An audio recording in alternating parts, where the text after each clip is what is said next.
좋은 목요일 아침입니다. 우리 다 함께 찬송가 336장 찬양하겠습니다. 찬송가 336장입니다.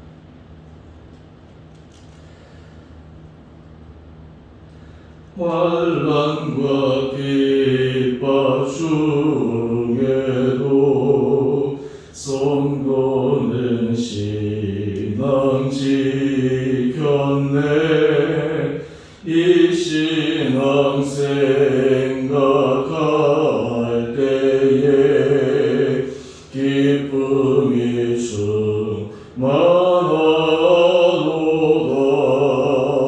성도의 신앙 따라서 죽도록 충성하겠네.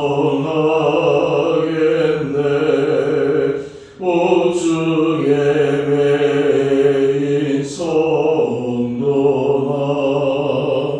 양심은 자유 얻었네. 우리도 고난 받으며 죽어도 영광 되도다. 성도의 신앙 따라서 죽도록 충성하겠네. 성도의 신앙 본받아 원수도 사랑하겠네.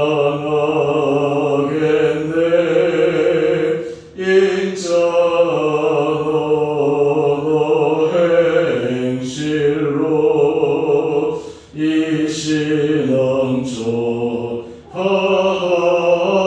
전하리라. 성도의 신앙 따라서 죽도록 충성하겠네.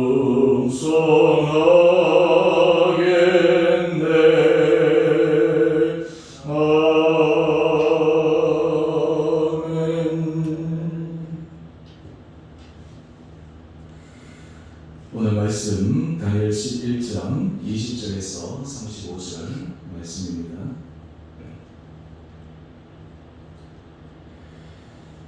그 왕위를 이을 자가 압제자를 그 나라의 아름다운 곳으로 두루 다니게 할 것이나 그는 분노함이나 싸움이 없이 맨날이 못되어 만할 것이요 또 그의 왕위를 이을 자는 한 비천한 사람이라 나라의 영광을 그에게 주지 아니할 것이나 그가 평안한 때를 타서 속임수로 그 나라를 얻을 것이며 넘치는 물 같은 군대가 그에게 넘침으로 말미암아 패할 것이요 동명한 왕도 그렇게 될 것이며 그와 약주한 후에 그는 거짓을 행하여 올라올 것이요 소수의 백성을 가지고 세력을 얻을 것이며 그가 평안한 때에 그 지방의 가장 기름진 곳에 들어와서 그의 조상들과 조상들의 조상이 행하지 못하던 것을 행할 것이요 그는 노력하고 탈취한 재물을 우리에게 흩어주며 계략을 세워 얼마 동안 산성들을 칠 것인데 때가 이르기까지 그러하리라.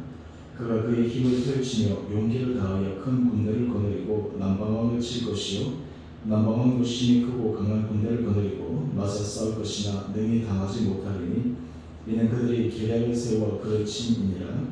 그의 음식을 먹는 자들이 그를 멸하리니 그의 군대가 흩어질 것이요 많은 사람이 엎드러져 죽으리라. 이 두 왕이 마음에 서로 회하고자 하여 한 밥상에 앉았을 때에 거짓말을 할 것이라. 일이 형통하지 못하리니 이는 아직 때가 이르지 아니하였으므로 그 일이 이루어지지 아니할 것임이니라. 북동왕은 많은 재물을 가지고 본국으로 돌아가리니 그는 마음으로 거룩한 언약을 거스르며 자기 마음대로 행하고 본토로 돌아갈 것이며 작정된 기한에 그가 다시 나와서 남방에 이를 것이나 이번이 그 전공만 못하리니 그는 기띔의 패들이 이르러 그를 칠 것이니라. 그가 낙심하고 돌아가면서 맺은 거룩한 언약에 분노하였고 자기 땅에 돌아가서는 맺은 거룩한 언약을 배반하는 자들을 살필 것이며 군대는 그의 편에 서서 성소 곧 견고한 곳을 더럽히며 매일 드리는 제사를 피하며 멸망하게 하는 가증한 것을 세울 것이며 그가 또 언약을 배반하고 악행하는 자를 속임수로 타락시킬 것이나 오직 자기의 하나님을 아는 백성은 강하며 용맹을 떨치리라. 백성 중에 지혜로운 자들이 많은 사람을 가르칠 것이나 그들이 칼날과 불꽃과 사로잡힘과 약탈을 당하여 여러 날 동안 몰락하리라. 그들이 몰락할 때에 도움을 조금 얻을 것이나 많은 사람들이 속임수로 그들과 결합할 것이며 또 그들 중 지혜로운 자 몇 사람이 몰락하여 무리 중에서 연단을 받아 정결하게 되며 희게 되어 마지막 때까지 이르게 하리니 이는 아직 정한 기한이 남았습니다. 아멘. 오늘 목요일 아침 하나님께서 우리 온 성도님 우리 한번 한번들 은혜 가운데 오늘도 견고하게 붙들어 주시기를 원합니다. 계속해서 하나님께서 이 다니엘을 통해서 다니엘 시대가 아닌 앞으로 일어날 일, 우리가 역사적으로 얘기하면 BC 한 2세기 정도 일어날 일을 지금 보여주고 계십니다.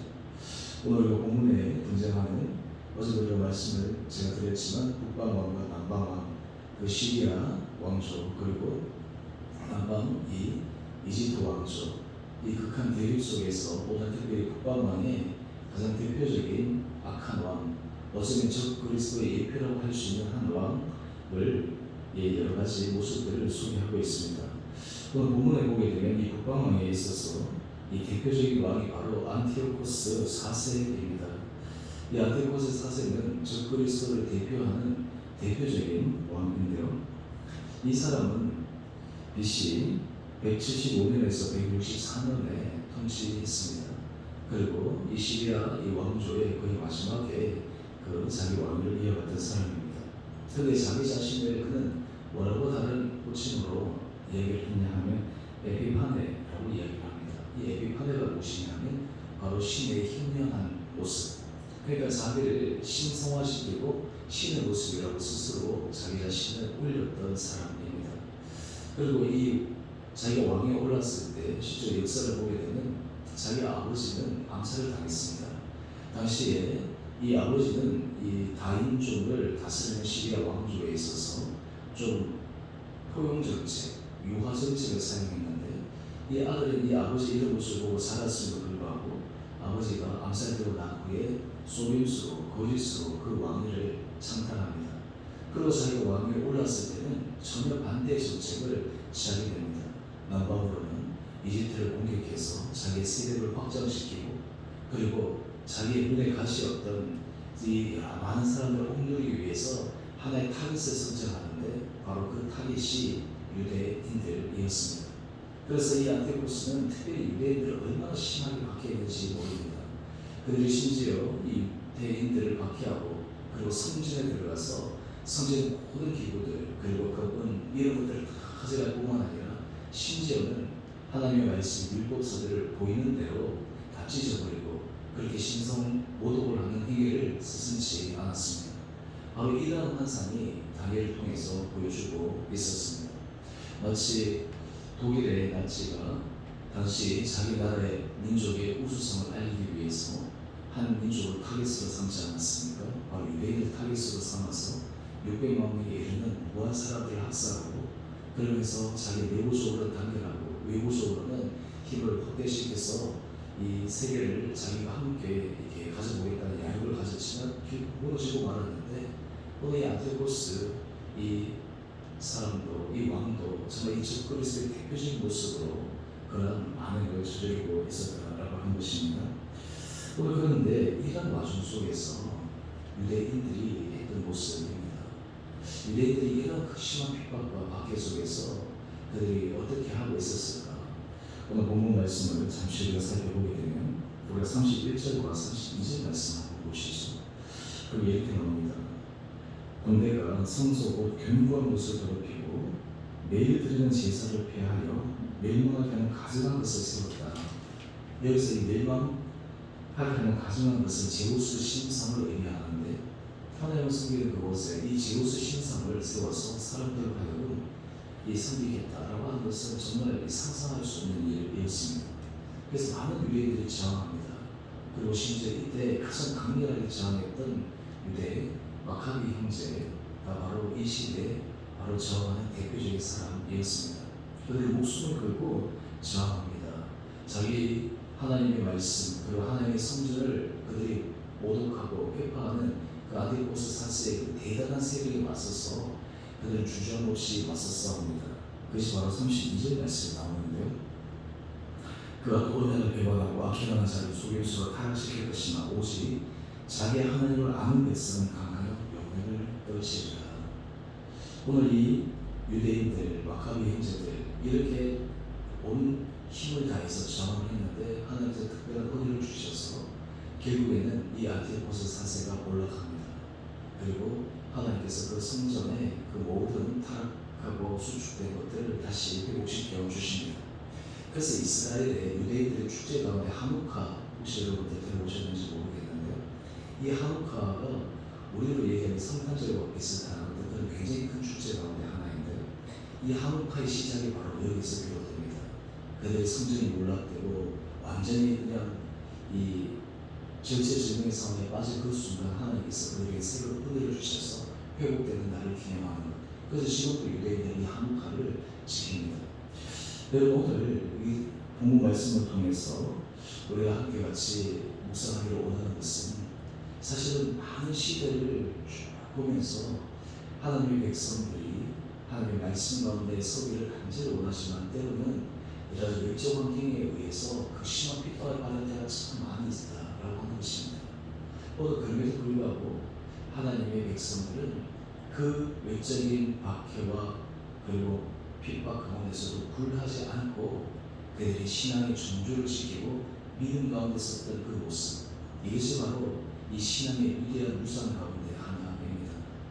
이러한 신앙의 유산은 비단 하나님의 백성 우리 민족들뿐만 아니라 우리가 기독교 또 그리고 우리 교회가 이 땅 가운데 하나님을 통해서 계속해서 전 세계 확장되는 속에서도 바로 이런 역사는 반복되었습니다. 근대에서도 마찬가지고요.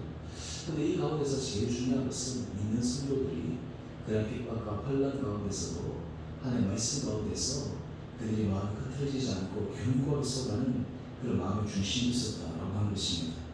오늘 우리 교대 제목을 한번 보시죠. 교대 제목을 보시면 거짓과 속임수의 길, 확고한 믿음의 길. 이 안티오코스 4세가 제우스 신상을 세우고 유대 민족을 핍박하고 그들이 혼합 정책에 있어서 온전히 포용 정책이 아니라 강한 정책을 폈을 때 그들 목숨을 걸고 살았던 믿음의 길을 걸어갔습니다. 그래서 오늘 신앙의 유산들이 지금까지 이어진 것이죠. 오늘 사실 우리 시대에 있어서는 이 핍박이 조금 생소합니다. 저는 이 말씀을 묵상하면서 요즘 우리 시대에 있어서 우리가 정말 눈여겨봐야 될 것이 무엇인가. 외적으로 이렇게 예배를 드리거나 주를 고백하는 사람을 죽이겠다라고 하는 이런 물리적 폭력이나 물리적 핍박은 없지만 요즘 우리가 살아가는 이 문화 속에서는 마치 개구리가 이 물 속에서 서서히 뛰어들 때 죽어가는 것처럼 세상의 문화가 또 그리고 세상의 흐름들이 신앙생활에 있어서 하나님의 말씀 가운데 서는 것들보다 그냥 함께 문화로서 이 신앙의 모습을 받아들이는 이런 시대적 흐름 속에 우리도 자칫 잘못하면 젖어들어서 우리 신앙의 정조를 잃어버리고 때로는 우리 신앙의 중심을 찾지 못하는 그런 안타까운 현실에 우리가 빠지지 않는가라는 것들을 한번 생각해 봅니다. 사실 무서운 것은 눈에 보이는 어떤 우리를 죽이고자 하는 핍박하는 그런 외부의 칼이 아니라 서서히 밀려드는 어떤 면에서 우리도 알지 못하는 사이에 우리 신앙이나 모든 것들을 침체에 빠뜨리고 그냥 우리의 신앙생활이 별로 중요하지 않는 것처럼 희석되어 버리는 그러한 상황. 이것이 또한 우리들이 눈에 보이지 않는 큰 어려운 모습들이 아닌가 생각해 봅니다. 오늘 우리가 이 말씀들을 묵상하면서 오늘 우리 삶 가운데서 어떻게 하면 우리가 하나님 앞에서 우리의 신앙의 모습을 보다 분명하게 다시 한번 세워 나갈 수 있을까? 어떻게 해야든지 지금 하나님 앞에서 우리가 작정하고 하나님 앞에서 결단한 그 모습을 한결 같은 모습으로 나갈 수 있을까? 제가 이 차에 항상 듣는 복음서가 가운데 그 찬양의 가사 중에 이런 가사가 있어요. 그 가사는 무엇이냐면 하나님께서 우리에게 여러 가지 은혜를 주시는데 때로 우리가 눈에 보이게 된 축복이 바로 그것이 시련의 시련이고 유혹의 시련이고 하나님께 앞에서 우리가 시련이 그런 축복의 시즌이다. 그런 찬양의 가사가 있거든요. 근데 이제 그 가사를 제가 쭉 들을 때 보면서 어느 날 갑자기 그런 생각들이 문득 듭니다. 하나님 앞에서 우리가 신앙생활 해나갈 때 있어서 우리가 진짜 축복이라고 생각하는 것이 어쩌면 우리 신앙의 유혹이 될 수 있고, 때로는 우리 신앙에 있어서 어려움이라고 생각하는 것이 하나님께서 우리에게 주시는 축복이 될 수 있다. 요즘 우리가 코로나 상황 때문에 사실 많은 사람들이 신앙에 있어서 참 해이해지기도 하고 교회마다 어려움이 겪는데, 좀 오히려 이것이 하나님 앞에서 우리의 신앙을 다시 한번 점검하고 하나님 앞에서 우리의 모습이 견고해서 나갈 수 있는 그런 하나의 중요한 그런 시간이지 않을까, 그런 생각들을 해봅니다. 우리 성도님들 지금 온라인으로 주 예배 다 드리고, 지금 올해 보니까 지금 이 연말까지 계속 이어져서 참 너무 안타까운 상황이 이어지는데요. 하지만 하나님께서 우리 삶 가운데서 우리가 어떠하든지 정말 주님 앞에서만 더 견고해서 갈 수 있는 그 은혜, 이것이 오늘 우리들에게 주어지는 그런 하나님께서 원하시는 마음의 중심이 아닐까, 그런 생각을 해봅니다.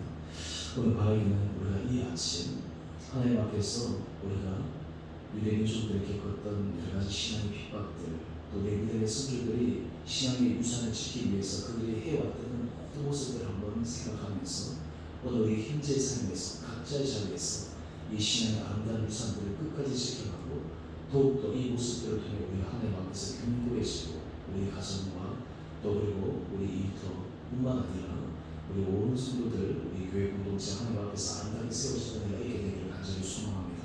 특별히 우리가 이 코로나19 상황 가운데서 하나님께서 우리에게 세우기를 원하시는 것은 온라인 예배를 통해서 우리 교회, 우리 온 성도들이 가정에서 예배드리고 개인이 예배드리고 하나님 앞에서 자기 중심으로 예배드리는 그러한 모습들이 다시 한번 회복되어지고, 하나님 은혜 가운데서 견고가 세워진 은혜가 우리 가운데 다시 한번 새겨지고 있게 되기를 주님의 이름으로 축원드립니다. 우리 함께 같이 기도하겠습니다.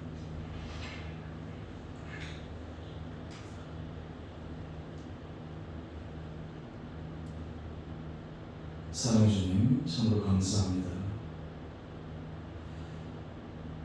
오늘 다니엘을 통해서